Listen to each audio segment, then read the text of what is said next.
दोस्तों, कोविड के कारण कई देशों को, लगभग सभी देशों को अपने यहाँ लॉकडाउन लगाना पड़ा, जिसके कारण लोग अपने घरों में बंद होने पर मजबूर हो गए। दुकानें और व्यवसाय भी बंद हो गए और अर्थव्यवस्था पर एक तरीके से ताला लग गया। इकोनॉमी गहरे संकट में आ गई। धीरे धीरे कोविड जब कम हुआ तो अर्थव्यवस्थाएं फिर से खुलने लगी और जब फिर से खुलने लगी तो वो रिकवरी के पाथ पर आ गई। तो दोस्तों, नमस्कार, मैं हूं शैलेंद्र और आज के इस वीडियो में हम बात करने वाले हैं इकोनॉमी रिकवरी शेप्स के बारे में। जो अर्थव्यवस्थाएं रिकवर होकर अपने शेप में आ गई, उसको अर्थशास्त्री किस तरीके से डिफरेंट ग्राफिकल रिप्रेजेंटेशन द्वारा, अलग अलग शेप्स के द्वारा बताते हैं। तो आइए शुरू करते हैं। सबसे पहले बात करते हैं दोस्तों वी शेप रिकवरी की। वी शेप रिकवरी क्या होती है दोस्तों?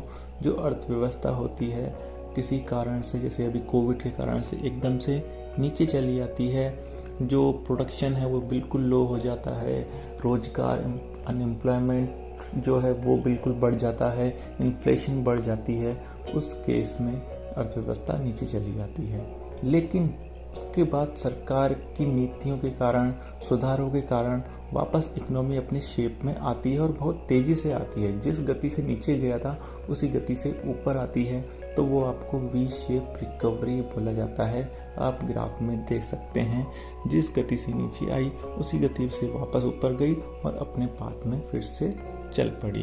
तो ये होता है वी शेप रिकवरी। इसको सबसे अच्छी रिकवरी माना जाता है।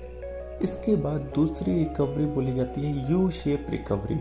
यू शेप रिकवरी में आप देखेंगे कि जो अर्थव्यवस्था है वो नीचे आई, नीचे आने के बाद थोड़ी देर, कुछ समय वो नीचे ही रहती है, वहीं पर रुकी रहती है। मतलब कि वी शेप रिकवरी में रोजगार वगैरह कम हुआ, आपकी ग्रोथ कम हुई, लेकिन उसने फिर से रफ्तार पकड़ ली। यू शेप रिकवरी में रोजगार कम हुआ, ग्रोथ कम हुई, इन्फ्लेशन बढ़ी और यह स्थिति कुछ देर तक बनी रहती है, जब तक कि सरकार जरूरी कदम नहीं उठाती। इकोनॉमी एकदम से ऊपर नहीं आती, कुछ समय फ्लैट चलती है और धीरे धीरे जब सरकारें कदम उठाती हैं फिर से इकोनॉमी अपने पाथ पर वापस जाती है। तो इसको यू शेप रिकवरी कहा जाता है। आप अपनी स्क्रीन पर इसकी शेप देख सकते हैं। इसके बाद दोस्तों आती है L shape recovery. L shape recovery में क्या होता है? असल में इसमें रिकवरी नहीं होती है। आप देखेंगे, अगर आप ग्राफ देखेंगे, अर्थव्यवस्था नीचे आती है और उसके बाद फिर चलती है, उस नीचे लेवल पे ही चलती रहती है। यू शेप में क्या हुआ? नीचे के बाद ऊपर आ गई। लेकिन एल शेप में जो सरकारी नीतियां इसमें काम नहीं करती हैं, अगर ये तो सरकार नीतियां बनाती ही नहीं है, और अगर बनाती हैं तो वो नीतियां काम नहीं करती हैं। इकोनॉमी अपने पुराने उसको पाथ को नहीं पकड़ पाती है और नीचे वाले फिर लोअर लेवल पे आने के बाद उस लोअर पाथ पे चलना शुरू करती है और वहाँ से एक बार फिर धीरे धीरे बढ़ती है। तो इसको बोलते हैं एल शेप रिकवरी। यह बहुत ही खराब रिकवरी होती है। इसमें अर्थव्यवस्थाएं अपने पुराने स्तर पर नहीं पहुँच पाती हैं। धीरे धीरे कई सालों बाद, मतलब कई साल पीछे चली जाती हैं इसमें अर्थव्यवस्थाएं, तो उस कारण से ये एल शेप रिकवरी मानी जाती है।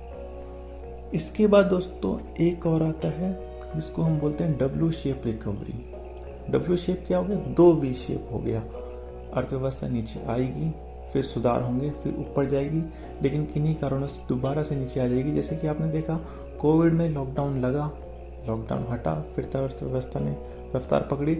लेकिन अगर कुछ देशों में लॉकडाउन दोबारा इम्पोज किया गया तो दोबारा से अर्थव्यवस्था नीचे चली जाएंगी और फिर जब दोबारा से लॉकडाउन खुलेगा फिर दोबारा से ऊपर चलेंगी। तो इस तरीके से इसको डब्ल्यू शेप रिकवरी कहा जाता है। इसमें भी किसी कारणों से कभी कभी देश की मंदी आ जाती है, जैसे कि अभी पुराने समय में कई सारे मंदियां आई हैं, ग्रेट डिप्रेशन आया है, या अभी जो सन 2008-9 में आपकी मंदी आई थी। तो इनमें भी अलग अलग तरीके से इकोनॉमीज ने जो है रिकवरी की, तो वो इन सभी शेपों में उसको काउंट कर लिया जाता है। इन सभी शेपों से हम उसको डिस्क्राइब कर सकते हैं, उनकी रिकवरी को। इसके बाद दोस्तों आता है के शेप। यह एक नया शेप रिकवरी है जो कि कोविड के बाद देखने को मिला। के शेप में क्या होता है कि इसमें रिकवरी से पहले मंदी आई। मंदी आने के बाद सरकार ने कदम उठाए, तो उन कदमों के उठने से कुछ सेक्टर में तो रिकवरी हो गई, वो ऊपर की तरफ चल दिए, लेकिन कुछ सेक्टर्स में रिकवरी नहीं हो पाई, वह नीचे की तरफ चलते रहे। जैसा कि आप देखिए कोविड में देखिए लॉकडाउन लगा, लॉकडाउन के बाद सरकार ने कदम उठाई, कई सारे स्कीम्स लाए, जैसे कि MSMEs के लिए स्कीम्स लाए हैं, लेकिन उसमें सभी कवर नहीं हुए। अभी आपने देखा कुछ सेक्टर रिकवर कर गए, लेकिन कुछ सेक्टर नहीं हुए, जैसे कि फिल्म सिनेमाज, वो अभी तक पूरी तरह नहीं खुले, वो नीचे जा रहे हैं।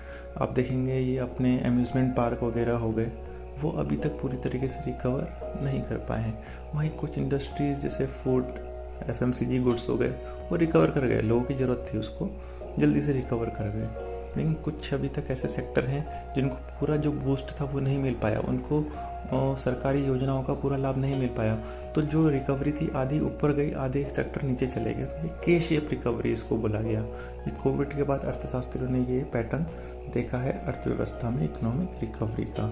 तो ये हो गई आपकी के शेप रिकवरी। इसके अलावा दोस्तों जेट शेप रिकवरी होती है।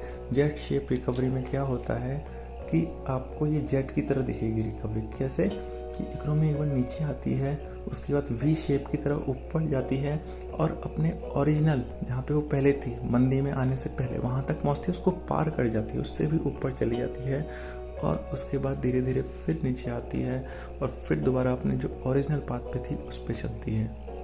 ऐसा इसलिए होता है कि सरकार ने एकदम से बूस्ट दे दिया, उस बूस्ट के कारण क्या हुआ, इकोनॉमी रिकवरी भी कर गई और रिकवर के बाद उसके ऊपर भी उसमें प्रोडक्शन हो गया और काफ़ी ज़्यादा ग्रोथ हो गई। लेकिन जो सरकार ने जो सुविधाएं दी थी, जो स्टिमुलस दिया था इकोनॉमी को, जो पैकेज दिया था, धीरे धीरे जब उसका असर ख़त्म होता है तो इकोनॉमी वापस अपने इनिशियल पाथ पे आ जाती है। तो इसको जेड शेप रिकवरी कहा जाता है। तो इस तरीके से दोस्तों ये थे इकोनॉमी के डिफरेंट शेप्स, जिस तरीके से इकोनॉमी अपने डिप्रेशन या रिसेशन के बाद रिकवर करती हैं। तो इसके चलते डिस्क्राइब किया जा सकता है इकोनॉमिक रिकवरी को। तो दोस्तों आप अध्ययन कर सकते हैं जो पिछले रिसेशन आए हैं उनमें किस तरीके की रिकवरी हुई है, और आप मेरे को किसी एक एग्जांपल भी दे सकते हैं कौन से रिसेशन में किस तरीके की रिकवरी हुई है कमेंट बॉक्स में। तो उम्मीद करता हूँ आपको आज का ये वीडियो अच्छा लगा होगा। जानकारी अच्छी लगी तो कृपया सब्सक्राइब जरूर कीजिए अगर आपने अब तक सब्सक्राइब नहीं किया है। लाइक कीजिए, शेयर कीजिए, कमेंट कीजिए, और आगे किसी टॉपिक पर आपको वीडियो चाहिए तो वो भी आप कमेंट बॉक्स में बता सकते हैं।